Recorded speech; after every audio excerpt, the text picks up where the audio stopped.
हम एग्जाम्पल पढ़ रहे थे लास्ट लेक्चर में, मैंने फर्स्ट एग्जाम्पल आप लोगों को समझा दिया था।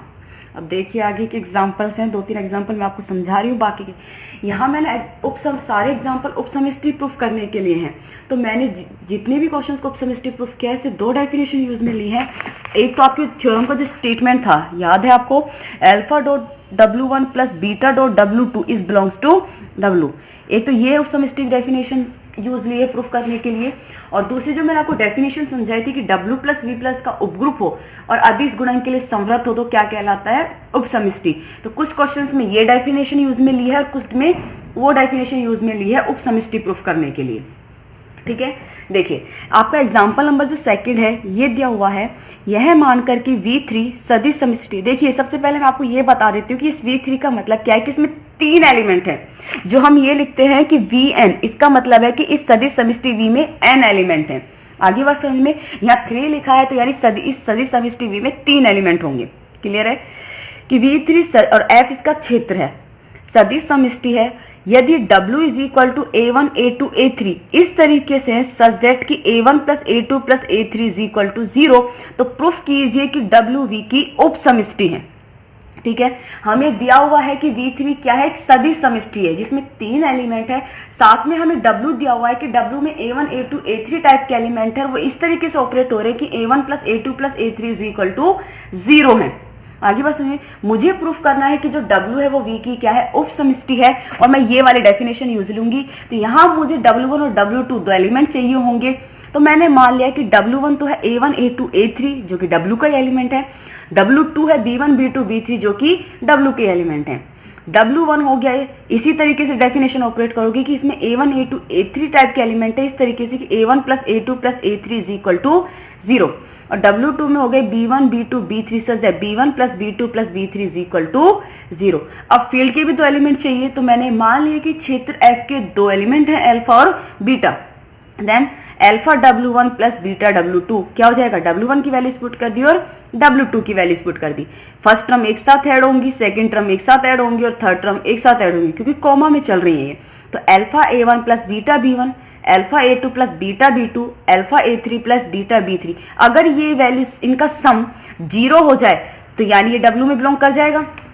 तो देखिए इन वैल्यूज को मैं लेकर चल रही हूँ, इन वैल्यूज को मैं अब लेकर चल रही हूँ alpha A1 plus beta B1 plus alpha A2 plus beta B2, क्योंकि मुझे ये इस तरीके से ये वैल्यूज है और मुझे इनका सम को 0 के बराबर प्रूफ करना है। Plus beta B2 plus alpha A3 plus beta B3 is equal to, इनमें से देखिए अल्फा कॉमन आ रहा है, ये लिख दीजिए A1 plus A2 plus A3, जिनमें बीटा कॉमन आ रहा है बीटा कॉमन ले लीजिए, तो beta into B1 plus B2 plus B3। इसकी वैल्यूज क्या है, समीकरण 1 से 0, इनकी वैल्यूज भी समीकरण 2 से 0। Alpha into 0 plus beta into 0 क्या हो गया, 0, यानी इनका सम क्या हो गया, 0 हो गया है।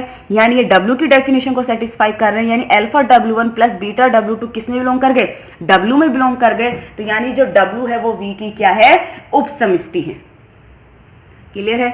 एग्जाम्पल नंबर जो 3 है आपका वो सेम इसी तरीके से होगा। ये अल्फा 1 अल्फा 2 अल्फा 3 है, क्रॉस चेक कर लेना, बुक में आपको W A1 A2 X1 X2 X3 लिखे हुए थे, गलत है, अल्फा 1 अल्फा 2 और अल्फा 3 है। नाउ एग्जाम्पल नंबर 4 देखिए, सिद्ध कीजिए कि समुच्चय W जिसमें एलिमेंट है x y z और जो ऑपरेट हो रहे हैं कि x minus 3y plus 4z is equal to 0, जहां x y z क्या है, रियल एलिमेंट है। 3 टुकड़ों के सदिश समिष्टि V की एक उपसमिति, 3 टुकड़ों यानी 3 एलिमेंट वाले V की क्या है, उपसमिष्टि है ये W। मुझे ये प्रूफ करना होगा, तो मुझे इस W के वही डेफिनेशन यूज में लूंगी जो अभी इस एग्जाम्पल में ली थी मैंने। मुझे इसमें फिर से 3 एलिमेंट चाहिए। क्लियर है ये चीज ना। तो मैंने ले लिए W1 मान लिया X1 Y1 Z1 और W2 भी ले लिया W का एलिमेंट X2 Y2 और Z2। ये W1 W का एलिमेंट है, ये डेफिनेशन भी ऑपरेट करेगा, यानी X1 minus 3Y1 plus 4Z1 is equal to 0। यहां से मैंने X1 का मान निकाल लिया 3Y1 माइनस 4Z1। इसी तरीके से ये क्या हो जाएगा, X2 minus 3Y2 plus 4Z2 is equal to 0। X2 की वैल्यूज निकाली है मैंने 3Y2 माइनस 4Z2।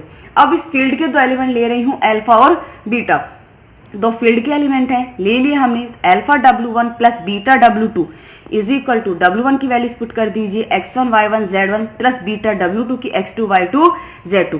x1 का मान मैं यहाँ से पुट कर रही हूँ। यहाँ मैंने देखिए x1 का मान क्यों निकाला है, क्योंकि मुझे ये सम भी 0 के बराबर प्रूफ करना होगा। अगर मैं ये वैल्यूज को सिर्फ एज इट इज लिख देती हूँ तो मैं इनका सम 0 के बराबर प्रूफ नहीं कर सकती, और जबकि मुझे अगर W में इस टाइप के एलिमेंट है तो उनका सम किसके बराबर होना चाहिए, 0 के बराबर होना चाहिए, ये प्रूफ करना है। इसलिए मैंने यहाँ से x1 की वैल्यूज निकाली है। अगर x1 की वैल्यूज नहीं निकालोगे तो ये चीज प्रूफ नहीं होगी।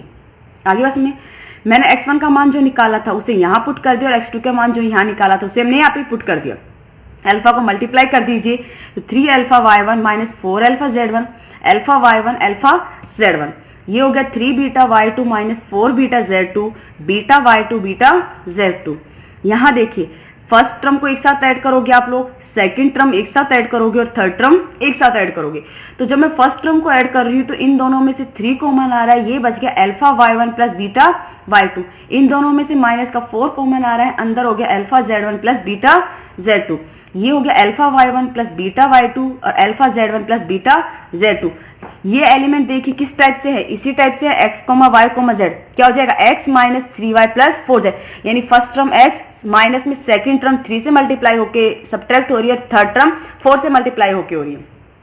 ये हो गया x, ये हो गया y और ये हो गया z। x रख रही हूँ 3 into alpha y1 plus beta y2 minus 4 alpha z1 plus beta z2, minus 3 into alpha y1 plus beta y2 plus 4 alpha z1 plus beta z2। सारी वैल्यूज कैंसिल आउट, ये क्या हो गया 0। सम 0 आ चुका है, तो यानी alpha w1 plus beta w2 किस में बिलोंग कर गया है, w में बिलोंग कर गया, यानी w क्या है, v3 की उप समष्टि है। क्लियर है ये चीज। नाउ एक एग्जांपल नंबर 6 है आपका, वो देखिए यहाँ पे एग्जाम्पल नंबर 5 है, वो भी इसी तरीके से आपका हो जाएगा। 6 भी इजी है, लेकिन यहाँ से दो, यहाँ पर मैं वो डेफिनेशन यूज में लूंगी, एक तो उपग्रुप वाली और एक अदिश गुणन संवृत है। ठीक है, माना कि युगपत समीकरण ax plus dy plus cz is equal to 0 तथा dx plus ey plus fz is equal to 0 के समस्त हलों x y z का समुच्चय s है, जहाँ a b c d e f r को बिलोंग कर रहे हैं। तो सिद्ध कीजिए कि जो s है वो v और सदिश समष्टि v r क्यूब कि s इस v की क्या है, उप समष्टि है, जहां क्षेत्र r है। देखिए आपको दो युगपत समीकरण दी हुई है, एक है ax plus by plus cz is equal to 0 और dx plus ey plus fz is equal to 0। इन दोनों समीकरण को जो हल करते हैं, हल करने पे जो सॉल्यूशन मिलता है, उन सभी सॉल्यूशन का जो सेट है x y z का, वो क्या है, समुच्चय S है, और ये सारे A B C D R को बिलोंग करते हैं। मुझे प्रूफ करना है कि जो समुच्चय S है वो सदिश समष्टि V की उप समष्टि है, जहां क्षेत्र क्या है, R है। क्लियर है। नाउ अब देखिए, मैंने मान लिया कि अगर x1 y1 z1 x2 y2 z2 अगर दी हुई समीकरण के हल हैं, तो ये डेफिनेशन लगाइए, ax1 plus by1 plus cz1 is equal to 0, dx1 plus ey1 plus fz1 is equal to 0। Clear है। x2 y2 z2 के लिए हो जाएगा ax2 plus by2 plus cz2 is equal to 0, dx2 plus ey2 plus fz2 is equal to 0। Clear है ना। अब उपग्रुप की definition लगानी, यानी योग संक्रिया के लिए समृद्ध होना चाहिए ना। अब इन सबको ऐड करती हूँ पहले ax1 वाली की, तो ax1 plus x2 plus by1 plus y2 plus cz1 plus z2। Clear है ना। ये हो गया ax1 plus by1 plus cz1 plus ax2 plus by2 plus cz2। ये 0 के बराबर है और वो भी 0 के बराबर है, क्योंकि मैंने अभी यहाँ पे ये 0 निकाली है। क्लियर है। क्या आ गया, 0 आ गया। यही डेफिनेशन थी यहाँ पर, इसकी 0 आना चाहिए, यानी समृद्ध है। इसी तरीके से आप इसके लिए भी निकालोगे तो ये भी क्या आ गया, 0 आ गया, यानी ये क्या है, उपग्रुप हो गया। अब अदिश गुणन के लिए समृद्ध प्रूफ करना है मुझे, तो अतः यदि यहाँ पर देखिए इन्हीं लाइन को डिस्क्राइब किया है, x1 y1 z1 s को बिलोंग कर रहा है, x2 y2 z2 भी x को बिलोंग कर रहा है, तो इन दोनों का सम भी किसको बिलोंग करेगा, s को ही बिलोंग करेगा, क्योंकि ये उस डेफिनेशन को क्या कर रहे हैं, सेटिस्फाई कर रहे हैं। हो गया समृद्ध का। अब अदिश गुणन के लिए समृद्ध प्रूफ करना है, तो मैंने क्षेत्र R का एक एलिमेंट ले लिया अल्फा और S के एलिमेंट ले लिए x1 y1 और z1। मुझे प्रूफ करना है कि alpha into x1 y1 z1 भी किसके एलिमेंट होने चाहिए, S के ही एलिमेंट होने चाहिए। तो देखिए a यानी a alpha x1 plus b alpha y1 plus c alpha z1 is equal to 0, ये मुझे प्रूफ करना है कि ये 0 आना चाहिए और ये भी 0 आना चाहिए। तो देखिए a into alpha x1 plus b into alpha y1 plus c into alpha z1, alpha common ले लीजिए, ठीक है, ये मल्टीप्लाई होगा a alpha x1 plus b alpha y1 plus c alpha z1। Alpha common ले लीजिए तो a x1 plus b y1 plus c z1, ये किसके बराबर है, 0, अल्फा इंटू 0 0। इसी तरीके से ये भी 0 हो गया। तो यानी अगर अल्फा आर का एलिमेंट है x1 y1 z1 s के एलिमेंट है, alpha dot x1 y1 z1 किसके एलिमेंट हो गए, s के एलिमेंट हो गए, यानी s सदिश समष्टि v की क्या है, उप समष्टि है। क्लियर है। एग्जाम्पल नंबर जो 7 है वो इसी तरीके से प्रूफ किया है, योग के लिए संवृत और अदिश गुणन के लिए संवृत। क्लियर है। क्वेश्चंस की पीडीएफ मैं आपको सेंड कर दूंगी, अगर कुछ समझ में नहीं आए तो मुझे बता देना, मैं फिर से समझा दूंगी।